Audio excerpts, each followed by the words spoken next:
የትምህርት ገበታ ነው። This is Ethiopian educational platform.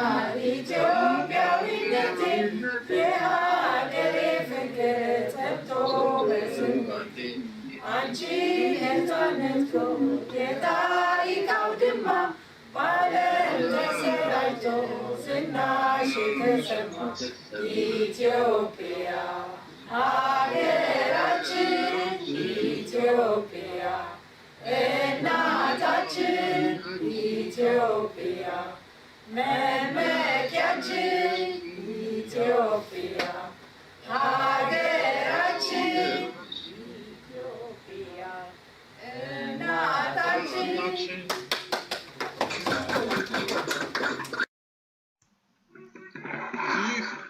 Ethiopian የትምህርት ገበታ ነው። This is Ethiopian educational platform.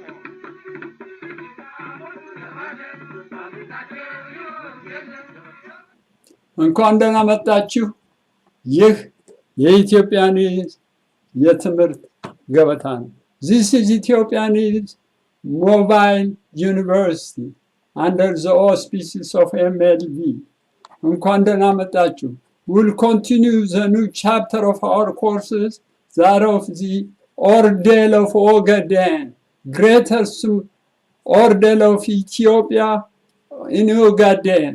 እንግዲህ ባለፈው ትምህርታችን በመቀጠል ዛሬ ደግሞ አዲስ ቻፕተር እንከፍታለን። ይሄውም ስለ ኦጋዴን ነው። የኦጋዴን ጭንቅ፣ የኦጋዴን ሰቆቃ በኢትዮጵያ ላይ። So we'll continue our courses on the continuation of 2014 course on Eritrea, on Ogaden, on the bigger chapter of Ethiopian makers. Today we'll be seeing Ogaden. Ogaden, the problem of Ogaden on Ethiopia. So this course is included, the last two courses and this based on Ethiopian makers. እንግዲህ እነኚህ ትምህርቶች ባለፈው ኤርትራን እና ይህንን ዛሬ የምናየውን የኦጋዴን ትምህርት የማየው በኢትዮጵያ ገንቢዎች በምንላቸው ነው። ነገር ግን ኤርትራና ኦጋዴን ኢትዮጵያን አይገነቡም እንዳጋጣሚ ሆነው። We have seen in the past these Ogaden and Eritrea are not the contribution to the construction of Ethiopian polity for the moment, but we will put it under these auspices. So we have defined 2014 who are the Ethiopian makers. So the makers of Ethiopia. The makers of Ethiopia are those Ethiopians that assure the survival of Ethiopian is as a dynamic paradigm through upheaval of times for over 3 millennium. እንግዲህ የኢትዮጵያ ገንቢዎች የምንላቸው እነኛ ኢትዮጵያውያኖች የኢትዮጵያን ህልውና ለመጠበቅ የኢትዮጵያን ፍኖት በመጠበቅ ኢትዮጵያን በተራራ በገደል በስቃይ ለ3 ሚሊዮን ጊዜ የተጓዘችበት ያንን የሚጠብቁና and safeguarded the continuity of the state and the country የሀገሪቷንና ትስተ መንግስቱ እንዲቀጥል የሚታገሉ those inherited the state, kept it, transmitted it to the coming generation in their utmost capacity. እንግዲህ ተረክበው ከአያት ከቅድሚያት ወደ አሁን እየኖሩበት ወደሚቀጥለው ልጆቻቸው ትውልድ የሚያስተላልፉ ናቸው ብለን ባለፈው አይተነዋል እና አሁን ለድግመት ያልነው። So today among the Ethiopian maker subject will be seen Ogaden, Ethiopia's Ordeal. Ogaden የኢትዮጵያ ሰቆቃ በሚለው አርዕስታችን ነው ዛሬ የምንገባው። Ethiopian Ordeal or continuity. Ogaden. Is it Ethiopian Ordeal means extremely severe trying taste. Is Ethiopia undergoing in Ogaden in Eritrea the last 50 years? እና ኦርዴል ማለት ሰቆቃ፣ ችግር፣ መከራ ማለት ነው፣ ስቃይ ማለት ነው። there is two kinds of ordeal, historical order and normal ordeal። ሁለት አይነት ችግሮች አሉት። ይሄ ኦርዴል ሰቆቃ፣ መከራ የሚሉት ሁለት አይነት ነው። ታሪካዊ አለ ወይም እንደ ኦሜን ህዝብ ላይ የሚቀመጥ አለ፣ ወይም እንደ ርግማን ህዝብ ላይ የተቀመጠ በታሪካዊ ጉዞ ላይ ወይም ደግሞ አሁን ያለ ችግር መከራ ሊሆን ይችላል። እንድታውቁት ነው። So as I have showed you, you can see in the map, Greater Somalia, colonial time bomb or reality። እንግዲህ ዛሬ የምናየው ትልቅቷ ሶማሊያ ኦጋዴንን ጨምራ እዚህ ማፑ ላይ እንደምታዩት ትልቅቷ ሶማሊያ የኢትዮጵያ ሰቆቃ ናት፣ የኢትዮጵያ ችግር ናት፣ ወይንስ የኢትዮጵያ ምን የጊዜ ቦምብ ናት በሚለው ነው የምንቀሳቀሰው። Mobile University, Ethiopia's Ordeal of Ogaden. This is the first part, introduction number 1. የመግቢያው ነው ይሄ፣ የመግቢያ ነው አቀርብላችሁ ዛሬ። ስለዚህ በእርጋታ እንድትሳተፉ ጋብዛችኋለሁ። So let's continue to our course of introduction on Ogaden. So you can see the map of the Horn of Africa. We have different parts. ማፑን ላሳያችሁ፣ የመግቢያ አንዳንድ ማፖችን So you can see what we call Ogaden is right here. This is a part of ancient historical Ethiopia, included all that. የጥንት ታሪካዊ ኢትዮጵያን ሁሉ የጠቀለለ ነበር። ሆኖም ግን what we dealing today is this part of Ethiopia, Ogaden. Ogaden, or what we call the new regime called the Somali region. አዲሱ መንግስት የሶማሊያ አካባቢ በሰየመው ነው። The new government just gave this region a Somali region, confounding with other regions called Somaliland, Somalia, etc. Puntland. He added another Somalia. አዲሱ ያለው መንግስት ይህን ሶማሊያ ብሎ ሰይሞታል። It brings to confusion ያመጣል ባይነኝ እንደዚህ ስም መስጠት አዲስ ነው። So let's see the objective of our study today on Ogaden. ለምንድን ነው ዛሬ ይህንን ትምህርት የምንማርበት ምክንያት? We have seen the objective of our studies on Eritrea last 2 weeks, and we just started. Now we will be altering once Ogaden, once Eritrea. These are the orders of Ethiopia. እነዚህ ሁለቱ የኢትዮጵያ ችግሮች ስለሆኑ የኢትዮጵያ አፍራሾች አደፍራሾች ስለሆኑ ሁለቱን ነው ያቀባበል ምናየው። because they are complementary. You can see Eritrea is accused because of Somalia and Eritrea. UN monitoring control Somalia and Eritrea. የዩኤን ራሱ መቆጣጠሪያ ሁለቱን አያይዞ ነው የሚያውቅ። ኤርትራ የምትከሰሰው በሶማሊያ ነው። hand and glove እና ጓንትና እጅ ሆኖ ነው የሚሄዱ። Let's see one of the first. The objective of this course to analyze how the different conflicts that started in the sands of Ogaden that have been the principal menace for the existence of Ethiopia as country for many centuries and continue to this day. እንግዲህ ትልቁ ምንድነው? ኦጋዴን በረሃ ላይ አሸዋ ላይ የተነሳው ጭቅጭቅ የኢትዮጵያን ህልውና ድረስ ለማጥፋት የተነሳ ነው። we remember the war in 1935 in Ogaden. ዋልዋል ጦርነት ኢትዮጵያ እንዴት አድርጎ እንደጎደላት ታያላችሁ፣ እንዳሰቃያት። Now let's see, let me give you 9 reasons why we have to study this course.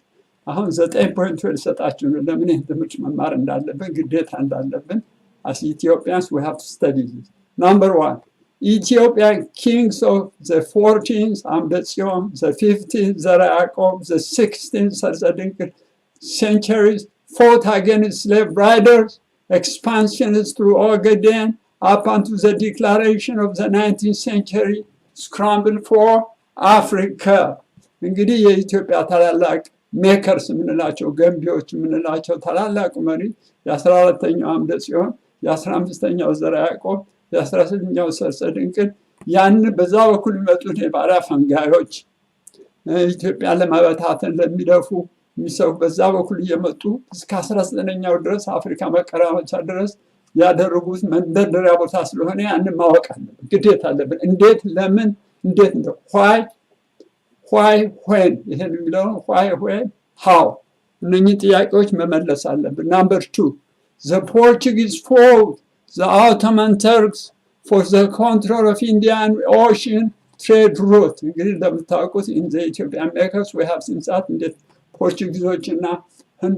ፖርቱጊዞችና ኦቶማኖች የህንድን ባህር መንገድ ለመቆጣጠር ባደረጉት ጦርነት እኛም እንደተከለከፍን አይተን the war engulfed Ethiopia menacing its existence by the later arming the Ogaden chieftain Gray Mohammed to conquer Ethiopia with cannons, fighters, firearms for 15 years and occupy Ethiopian port, traditional Ethiopian ports of Massawa and Zaela.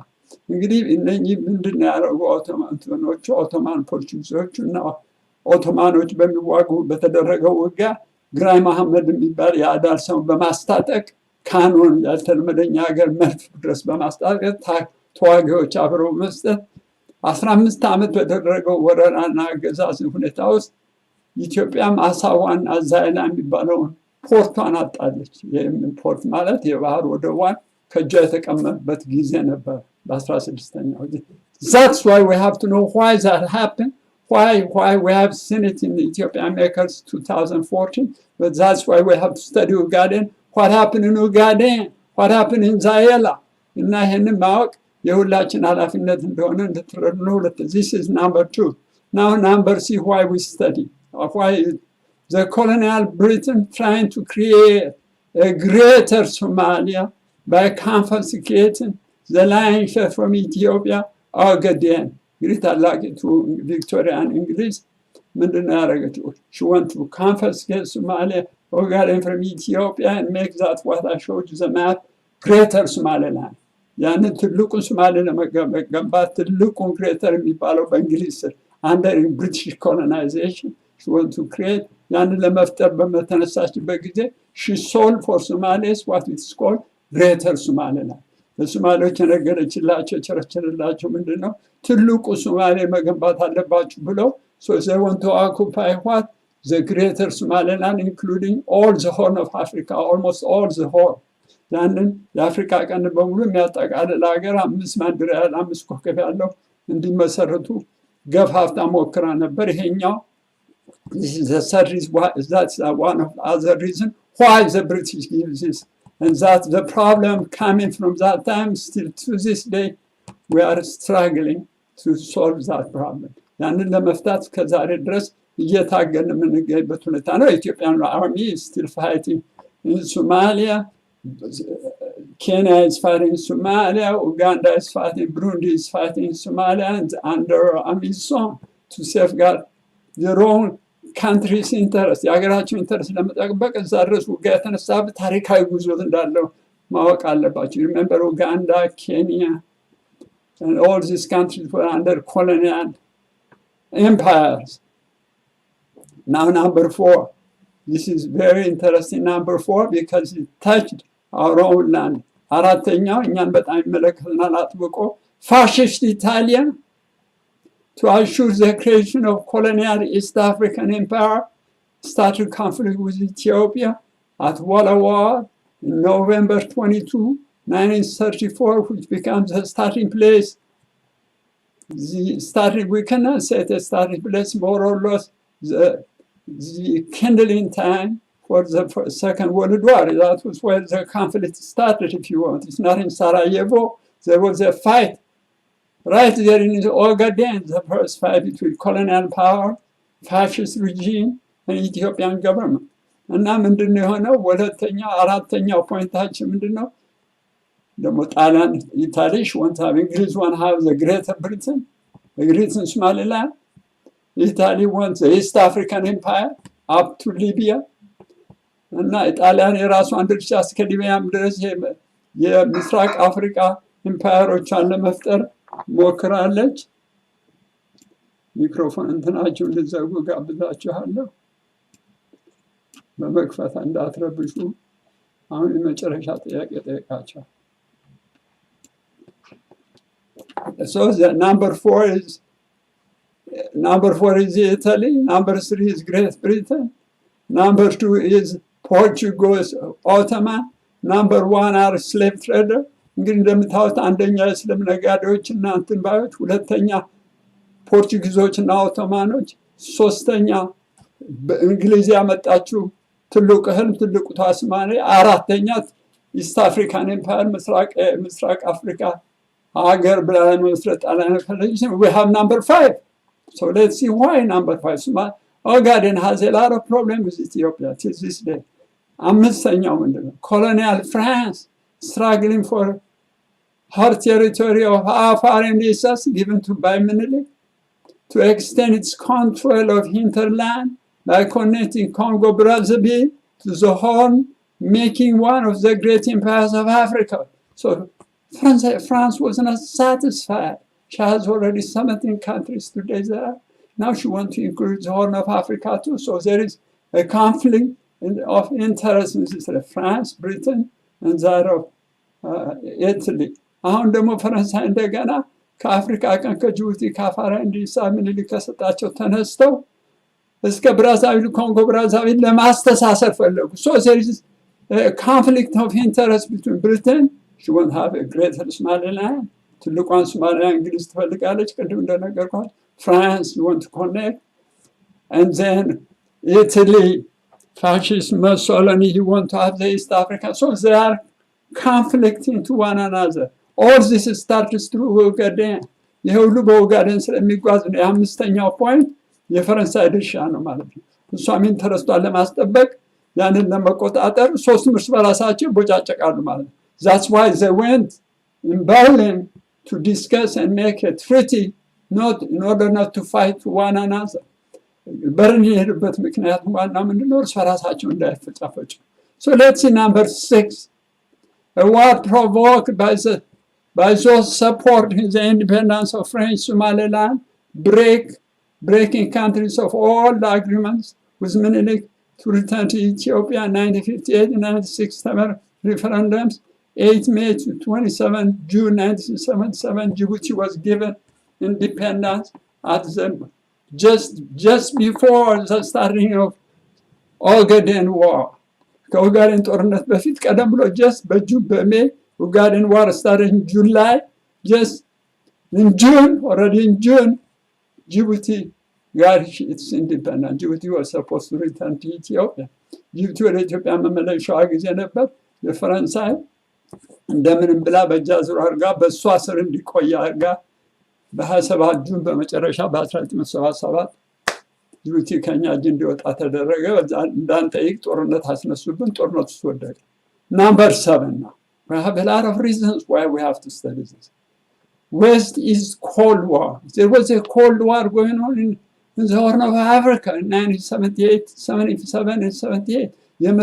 የምስራቅና የኢራን ከርተኑ የብረቱ መጋረጃ ጦርነት ኦጋዴን ላይ ተካሂዷል በእኛ ምክንያት ተብሎ ሰበብ ቅድም በጠቀስኩበት ስድስተኛው ትምህርት West and East Cold War conflict Ogaden in July 1977 to March 1978.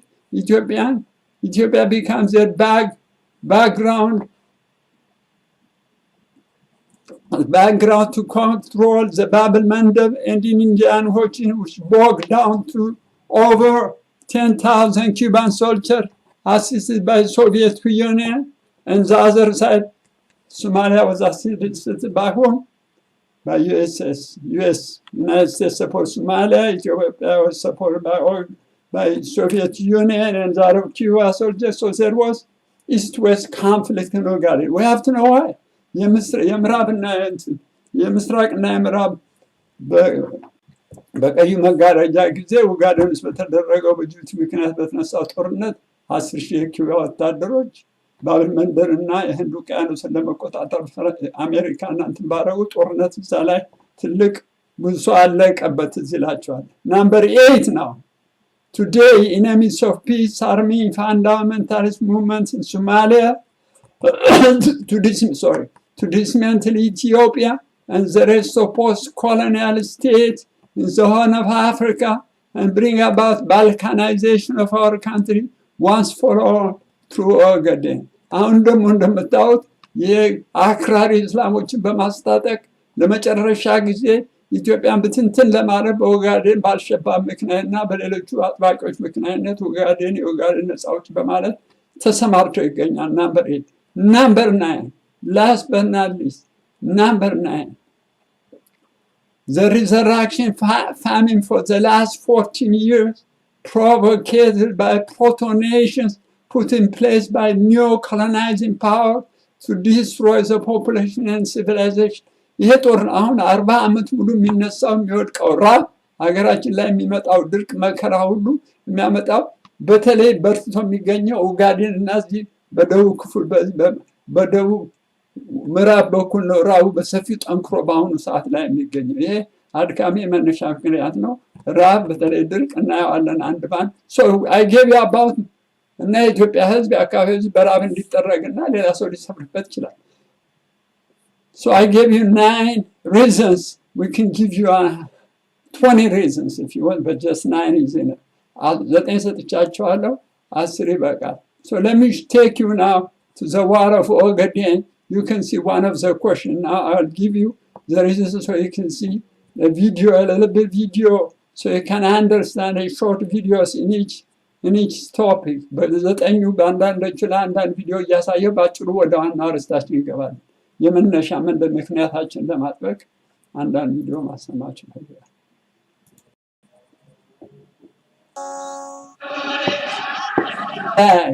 To fight a war which is not truly theirs but was provoked war from externally, so it was 1977 under the Derg regime.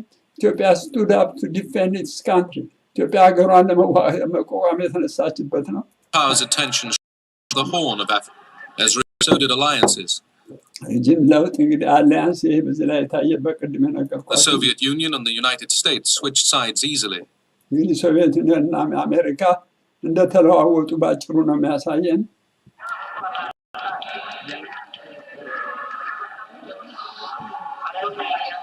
Ethiopia, the emperor had been ousted and replaced by Marxists.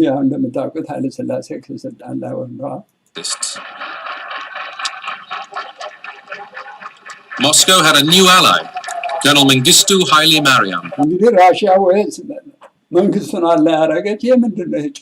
They can stop the war in a minute. Why is that? We have to fight one another. They can just stop us. ሊያቆሙን ይችላሉ በደቂቃ ምንድነው የምንፈጫፈጭበት? የወታደሩን አሸናፊነትና ኃያልነት ምንድነው አሸናፊነትና ኃያልነት? But he never won by himself. ራሱ በግሉ ተዋግቶ አላሸነፈ። እርዳታ መጥቶለት አገሩን ለማቆም የተቻለው። ይሄ ነው ሁኔታው የሚያሳፍር።